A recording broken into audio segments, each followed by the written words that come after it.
ಬಾಗಲಕೋಟೆಯಲ್ಲಿ ಕಲ್ಲು ತೂರಾಟ ಆಗಿರುವಂತಹ ವಿಷಯಕ್ಕೆ ಸಂಬಂಧಪಟ್ಟ ಹಾಗೆ ಸಿಎಂ ಸಿದ್ದರಾಮಯ್ಯನವರು ಪ್ರತಿಕ್ರಿಯೆಯನ್ನು ಕೊಟ್ಟಿದ್ದಾರೆ. ಘಟನೆಯ ಬಗ್ಗೆ ಮಾಹಿತಿಯನ್ನು ಪಡೆದುಕೊಂಡಿದ್ದೀನಿ ಅನ್ನೋದಾಗಿ ಕೂಡ ಸಿದ್ದರಾಮಯ್ಯನವರು ಹೇಳಿದ್ದಾರೆ. ಬಾಗಲಕೋಟೆಯಲ್ಲಿ ಆಗಿರುವಂತಹ ಕಲ್ಲು ತೂರಾಟ ಪ್ರಕರಣಕ್ಕೆ ಸಂಬಂಧಪಟ್ಟ ಹಾಗೆ ಮುಖ್ಯಮಂತ್ರಿಗಳಾಗಿರುವಂತಹ ಸಿದ್ದರಾಮಯ್ಯನವರು ಪ್ರತಿಕ್ರಿಯೆಯನ್ನು ಕೊಟ್ಟಿದ್ದಾರೆ. ಘಟನೆಯ ಬಗ್ಗೆ ಬಾಗಲಕೋಟೆಯಲ್ಲಿ ಅಲ್ಲಿ ನಡೆದಿರುವಂತಹ ಕಲ್ಲು ತೂರಾಟ ಘಟನೆ ಸಮಾಜದ ಶಾಂತಿ ಸೌಹಾರ್ದತೆಗೆ ಮಾರಕ ಅನ್ನೋದಾಗಿ ಸಿಎಂ ಸಿದ್ದರಾಮಯ್ಯನವರು ಹೇಳಿದ್ದಾರೆ. ಇದನ್ನ ನಮ್ಮ ಸರ್ಕಾರ ಬಲವಾಗಿ ಖಂಡಿಸುತ್ತೆ. ಘಟನೆಯ ಬಗ್ಗೆ ನಾನು ಮಾಹಿತಿಯನ್ನು ಪಡೆದಿದ್ದೀನಿ ಅನ್ನೋದಾಗಿ ಹೇಳಿದ್ದಾರೆ ಸಿದ್ದರಾಮಯ್ಯನವರು. ಹಿರಿಯ ಪೊಲೀಸ್ ಅಧಿಕಾರಿಗಳ ಬಳಿ ಚರ್ಚೆ ಮಾಡಿದ್ದೇನೆ, ನಿಷ್ಪಕ್ಷಪಾತವಾದಂತಹ ತನಿಖೆಯನ್ನು ನಡೆಸಿ ಕ್ರಮಕ್ಕೆ ಸೂಚನೆಯನ್ನು ಕೊಟ್ಟಿದ್ದೇನೆ ಅನ್ನೋದಾಗಿ ಸಿದ್ದರಾಮಯ್ಯನವರು ಹೇಳಿದ್ದಾರೆ. ದುಷ್ಕೃತ್ಯ ಎಸಗಿದ ಪುಂಡರಿಗೆ ತಕ್ಕ ಉತ್ತರವನ್ನು ಕೊಟ್ಟೇ ಕೊಡ್ತೀವಿ, ಕಾನೂನಿನ ಮೂಲಕ ಉತ್ತರ ನೀಡುವುದಕ್ಕೆ ಸೂಚನೆಯನ್ನು ಕೊಟ್ಟಿದ್ದೇನೆ ಅನ್ನೋದಾಗಿ ಸಿದ್ದರಾಮಯ್ಯನವರು ತಿಳಿಸಿದ್ದಾರೆ. ಸಾಮಾಜಿಕ ಜಾಲತಾಣಗಳ ಮುಖೇನವಾಗಿ ಈ ಸಂಬಂಧಪಟ್ಟ ಹಾಗೆ ಘಟನೆಗೆ ಮಾಹಿತಿಯನ್ನು ಪಡೆದಿದ್ದೇನೆ, ಹಿರಿಯ ಅಧಿಕಾರಿಗಳ ಜೊತೆಗೆ ಏನೇನು ಆಗಿತ್ತು, ಏನು ಕಾರಣ, ಅದೆಲ್ಲದರ ಬಗ್ಗೆ ಮಾಹಿತಿಯನ್ನು ಪಡೆದುಕೊಂಡಿದ್ದೀನಿ ಅನ್ನೋದಾಗಿ ಸಿದ್ದರಾಮಯ್ಯನವರು ಹೇಳಿರುವುದರ ಜೊತೆಗೆ ತಪ್ಪಿತಸ್ಥರಿಗೆ, ದುಷ್ಕೃತ್ಯವನ್ನು ಎಸಗಿದವರಿಗೆ ಸೂಕ್ತವಾದಂತಹ ಕಾನೂನಿನ ಚೌಕಟ್ಟಿನಡಿಯಲ್ಲಿ ಕ್ರಮವನ್ನು ತೆಗೆದುಕೊಳ್ಳಿ ಅನ್ನೋದಾಗಿ ಈಗಾಗಲೇ ಸೂಚನೆಯನ್ನು ಕೊಟ್ಟಿದ್ದೀನಿ ಅನ್ನೋದಾಗಿ ತಮ್ಮ ಅಧಿಕೃತ ಸಾಮಾಜಿಕ ಜಾಲತಾಣದಲ್ಲಿ ಒಂದು ಪೋಸ್ಟ್ ಮಾಡೋದ್ರ ಮುಖೇನವಾಗಿ ಮಾಹಿತಿಯ ಬಗ್ಗೆ ಪ್ರತಿಕ್ರಿಯೆಯನ್ನು ಕೊಟ್ಟಿದ್ದಾರೆ. ಈಗಾಗಲೇ ಹಲವು ಆರೋಪಿಗಳ ಬಂಧನ ಆಗಿದೆ. ಘಟನೆಗೆ ಕಾರಣವಾದಂತಹ ಎಲ್ಲರಿಗೂ ಕೂಡ ಶಿಕ್ಷೆ ನಿಶ್ಚಿತ.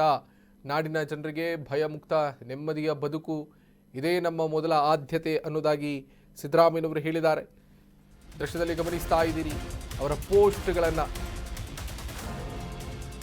ಈಗಾಗಲೇ ಹಲವು ಆರೋಪಿಗಳ ಬಂಧನ ಆಗಿದೆ ಅನ್ನೋದಾಗಿಯೂ ಕೂಡ ಸಿದ್ದರಾಮಯ್ಯನವರು ತಮ್ಮ ಪೋಸ್ಟ್ನಲ್ಲಿ ಉಲ್ಲೇಖಿಸಿರೋದು.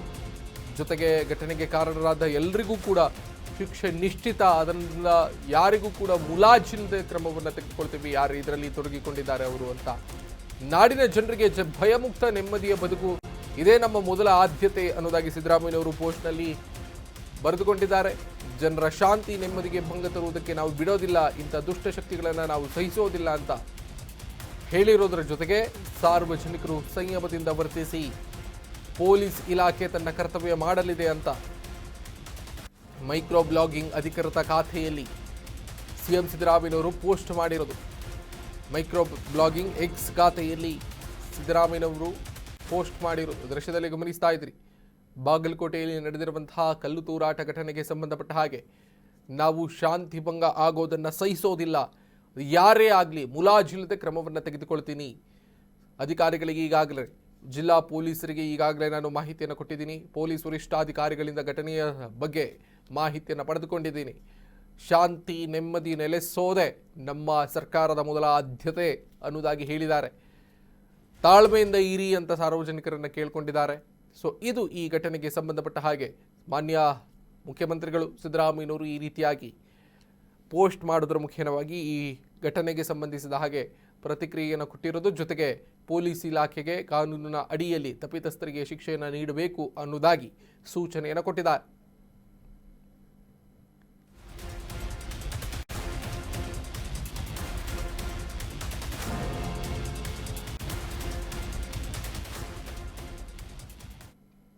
ಬಾಗಲಕೋಟೆಯಲ್ಲಿ ಕಲ್ಲು ತೂರಾಟ ಪ್ರಕರಣಕ್ಕೆ ಸಂಬಂಧಪಟ್ಟ ಹಾಗೆ ಬೆಂಗಳೂರಿನಲ್ಲಿ ವಿಧಾನ ಪರಿಷತ್ನ ಸದಸ್ಯ ಎನ್ ರವಿಕುಮಾರ್ ಹೇಳಿಕೆಯನ್ನು ಕೊಟ್ಟಿದ್ದಾರೆ. ಗಮನಿಸ್ತಾ ಹೋಗೋಣ. ಬಿಜೆಪಿಯ ನಾಯಕರು ಇದಕ್ಕೆ ಸಂಬಂಧಪಟ್ಟ ಹಾಗೆ ತೀವ್ರ ಆಕ್ರೋಶವನ್ನು ಹೊರಹಾಕ್ತಿದ್ದಾರೆ. ಬೆಂಗಳೂರಿನಲ್ಲಿ ಎಂಎಲ್ಸಿ ರವಿಕುಮಾರ್ ಕೂಡ ಹೇಳಿಕೆಯನ್ನು ಕೊಟ್ಟಿದ್ದಾರೆ. ರಾಜ್ಯದಲ್ಲಿ ವಿಪರೀತ ತುಷ್ಟೀಕರಣ ನಡೀತಾ ಇದೆ, ಮುಸ್ಲಿಂ ಓಲೈಕೆ ನಡೀತಿದೆ ಅನ್ನುವ ರೀತಿಯಲ್ಲಿ ಮಾತನಾಡಿದ್ದಾರೆ. ಹೀಗಾಗಿ ಯಾರ ಮೇಲೂ ಕೂಡ ಕ್ರಮ ತೆಗೆದುಕೊಳ್ತಾ ಇಲ್ಲ. ಶಿವಾಜಿ ಮೆರವಣಿಗೆಯ ಮೇಲೆ ಕಲ್ಲು ತೂರಿದ್ದಾರೆ, ಹಿಂದೂ ಕಾರ್ಯಕರ್ತರ ಮೇಲೆ ಕಲ್ಲು ತೂರಾಟವನ್ನು ಮಾಡಿದ್ದಾರೆ, ಮಸೀದಿ ಬಳಿ ಮೆರವಣಿಗೆ ಬಂದಂತಹ ಸಂದರ್ಭದಲ್ಲಿ ಕಲ್ಲು ತೂರಾಟವನ್ನು ಮಾಡಿದ್ದಾರೆ ಅನ್ನೋದಾಗಿ ಹೇಳಿರುವುದರ ಜೊತೆಗೆ ಕಲ್ಲು ಚಪ್ಪಲಿಗಳನ್ನು ಎಸೆದಿದ್ದಾರೆ ಅಂತ ರವಿಕುಮಾರ್ ಹೇಳಿಕೆಯನ್ನು ಕೊಟ್ಟಿದ್ದಾರೆ. ರಾಜ್ಯ ಸರ್ಕಾರದ ತುಷ್ಟೀಕರಣ ರಾಜಕಾರಣವನ್ನು ತೀವ್ರವಾಗಿ ಖಂಡಿಸುವುದರ ಮುಖೇನವಾಗಿ ಸರ್ಕಾರವನ್ನು ತಿವಿಯುವಂಥ ಪ್ರಯತ್ನವನ್ನು ವಿಧಾನ ಪರಿಷತ್ನ ಸದಸ್ಯರಾಗಿರುವಂತಹ ಎನ್ ರವಿಕುಮಾರ್ ಹೇಳಿರೋದು ಈಗ ನೋಡ್ತಾ ಇದ್ದೀವಿ. ಸಂಬಂಧಪಟ್ಟ ಹಾಗೆ ಸುದ್ದಿಗೋಷ್ಠಿಯನ್ನು ಕರೀತಾರೆ. ಸುದ್ದಿಗೋಷ್ಠಿಯಲ್ಲಿ ಸರ್ಕಾರದ ವಿರುದ್ಧವಾಗಿ ತೀವ್ರವಾದಂತಹ ಆಕ್ರೋಶವನ್ನು ಹೊರಹಾಕಿದ್ದಾರೆ. ಶಿವಾಜಿಯ ಮೆರವಣಿಗೆ ನಡೀತಾ ಇರುವಂತಹ ಸಂದರ್ಭದಲ್ಲಿ ಮಸೀದಿಯ ಬಳಿಗೆ ಮೆರವಣಿಗೆ ಬಂದಂತಹ ಸಂದರ್ಭದಲ್ಲಿ ಕಲ್ಲರನ್ನ ತೂರಲಾಗಿತ್ತು. ನಿನ್ನೆ ರಾತ್ರಿ ನಡೆದಿರುವಂತಹ ಘಟನೆ ಅದು ತೀವ್ರ ಉದ್ವಿಗ್ನ ಸ್ಥಿತಿಗೆ ತಲುಪಿತ್ತು ಅನ್ನೋದನ್ನು ಕೂಡ ನಾವು ಗಮನಿಸಬೇಕಾಗುತ್ತೆ.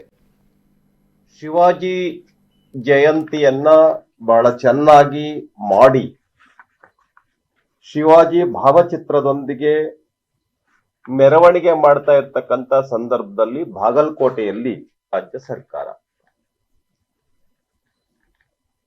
ಶಿವಾಜಿ ಜಯಂತಿಯನ್ನ ಬಹಳ ಚೆನ್ನಾಗಿ ಮಾಡಿ ಶಿವಾಜಿ ಭಾವಚಿತ್ರದೊಂದಿಗೆ ಮೆರವಣಿಗೆ ಮಾಡ್ತಾ ಇರ್ತಕ್ಕಂಥ ಸಂದರ್ಭದಲ್ಲಿ ಬಾಗಲಕೋಟೆಯಲ್ಲಿ ಶಿವಾಜಿ ಭಾವಚಿತ್ರದ ಮೇಲೆ ಮತ್ತು ಮೆರವಣಿಗೆಯನ್ನು ಹೊಟ್ಟಿರ್ತಕ್ಕಂಥ ಹಿಂದೂ ಕಾರ್ಯಕರ್ತರ ಮೇಲೆ ಕಲ್ಲುಗಳನ್ನ ತೂರಾಟ ಮಾಡಿದರೆ ಒಂದು ಮಸೀದಿ ಹತ್ತಿರ ಬಂದಾಗ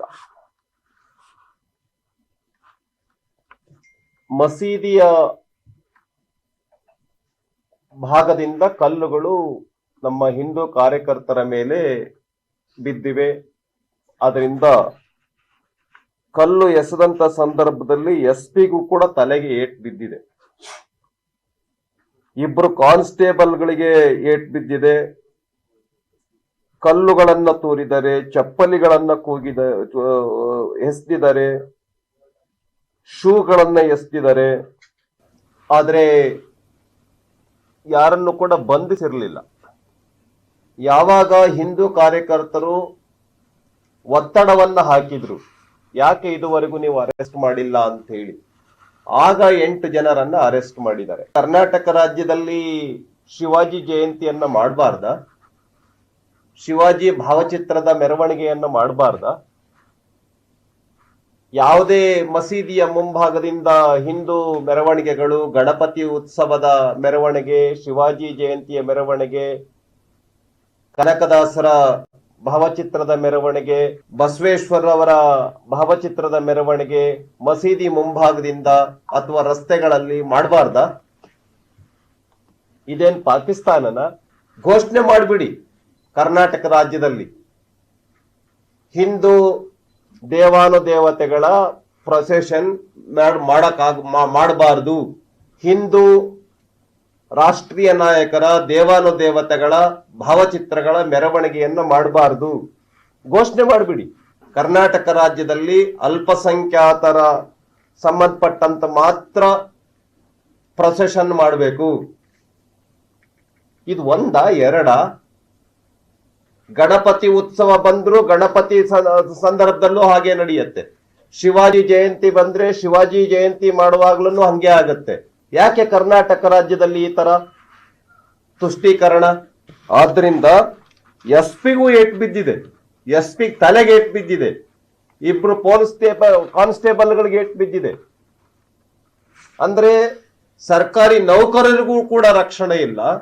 ಶಿವಾಜಿ ಜಯಂತಿಯನ್ನ ಬಹಳ ಚೆನ್ನಾಗಿ ಮಾಡಿ ಶಿವಾಜಿ ಭಾವಚಿತ್ರದೊಂದಿಗೆ ಮೆರವಣಿಗೆ ಮಾಡ್ತಾ ಇರ್ತಕ್ಕಂಥ ಸಂದರ್ಭದಲ್ಲಿ ಬಾಗಲಕೋಟೆಯಲ್ಲಿ ರಾಜ್ಯ ಸರ್ಕಾರ